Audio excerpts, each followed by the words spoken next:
Hey, Dave here from Fix and Fly RC, and thought I would do some videos on the airplanes that I own and just kind of give you my thoughts um, about the planes. I don't have, obviously, I probably don't have near as many as a lot of people that are in the business.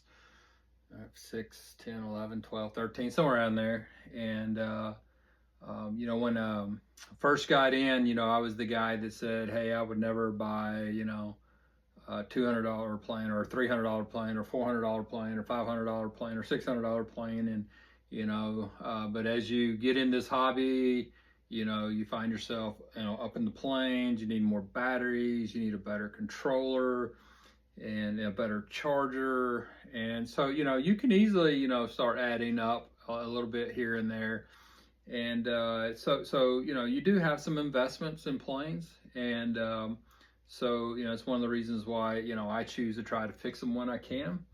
And I know some people that'll crash a plane and just give it away and go buy them a new one because they don't want to mess with a plane that doesn't fly perfect, or the one that doesn't look brand new and stuff like that. So they say in RC flying is every plane has a life. It's just a matter of when. And some people get 300, 400, 500, 600 flights out of a plane. Sometimes you crash them on the maiden. And even the guys that have the really YouTube sites with a lot of followers, you'll see them, and they make mistakes. It just happens. It's going to happen in business. And I was listening to, I think it's Tail Heavy channel. They do some great videos as well. And but basically, they're like, hey, if you're not willing to crash it and lose it, don't buy it. Because you'll either not fly it or you'll be, just terrified every time you fly it. So, I've lost some planes that that had some meaning to them and had a lot of money in them, and they hurt, no doubt. And but that's just part of it. So, anyway, the kind of purpose here is kind of go through some of my planes, and you'll see as I go through, some different videos why Fix and Fly was the name, because I don't know that I've got one that I haven't done some level, maybe one or two, but I haven't done some level repair on, whether it's just fixing a landing gear or, a bird strike one time, and took some foam out of a wing. So it's just one of those things. But anyway, so first installment today is what would probably, if you get on some of the websites, is what is the good first plane to fly. And like every opinion in any hobby or thing, you're going to get a lot of different opinions, and it's based on people's personal, what they've done, what they've flown. So I'm not going to say anything like what I say is the absolute right thing or the best. It's just what I recommend because it's the way part of the way I did. So, but for me, I think if you're just wanting to get into flying and just kind of want to get, dip your toe in it a little bit and see if you enjoy it, and don't want to get invested too deeply, then the Aeroscout, I would say, is probably one of the best planes you could buy as a starter plane. A couple reasons is you can buy this from Horizon Hobby, but and I'm sure a lot of other hobby shops sell them, and or other stores on the internet. But one thing that's good about this plane is the entry point for cost entry point. I think when I bought this is 2-3 years, but this is not mine. This is actually a friend of mine's. That, by the way, he put in a tree and we got it down and repaired it for him. So just waiting for him to pick up. But you can buy a ready to fly, which will have the plane, a very low end controller. I thought I might have one, right here. A very basic controller. Oh, that's my 80. Sorry. But yeah, a low end basic controller.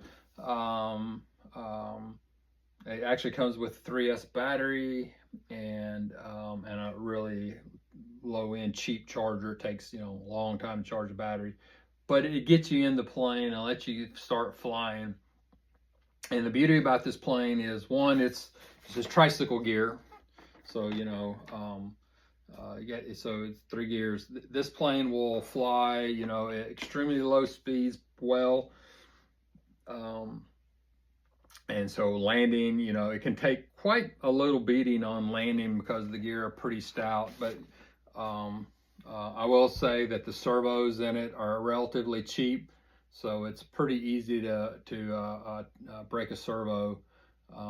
But the landing gear is pretty stout. You can float her in and land. And another beauty of this thing is that it's a pusher prop plane. So you see the high wing here, and a pusher prop. So when you're landing, you're not breaking props all the time by hard landing and having to buy a dozen props or something like that. And it will take quite a bit the abuse as you're learning to fly. Here on the front, you just take the canopy off, and the battery sits right here up front. Easy connection. CG is easy to find. And the other beauty about this plane is, as you progress along in your flying, it will do aerobatics, so you can do loops and rolls, and then as you start learning to fly more, learn how to land with some speed, and that's key, by the way. I'll talk about that when I talk about my RV7, that mistake.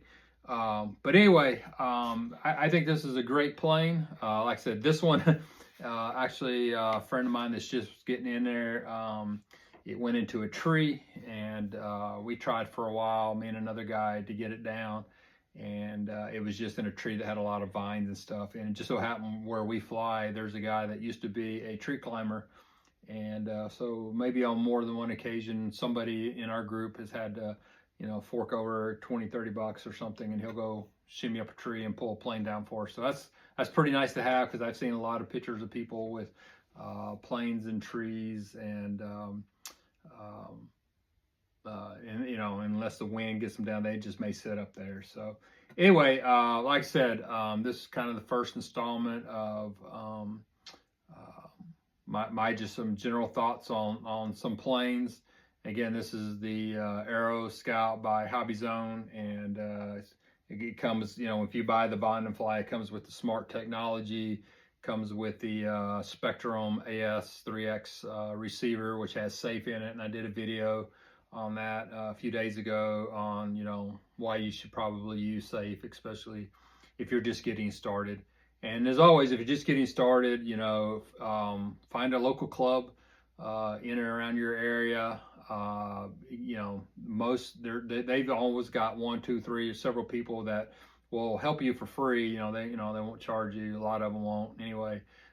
Just to get out there and help you, talk you through it, buddy box you, or just give you pointers and stuff on taking off and landings and stuff, and just kind of make it a little bit more enjoyable.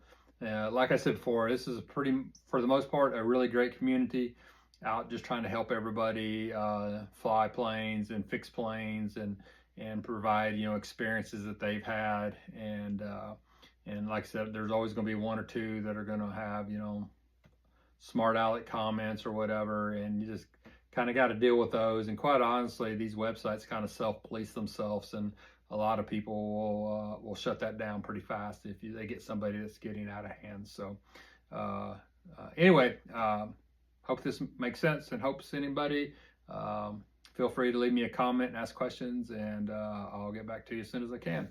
Anyway, Dave Fix and Fly out here.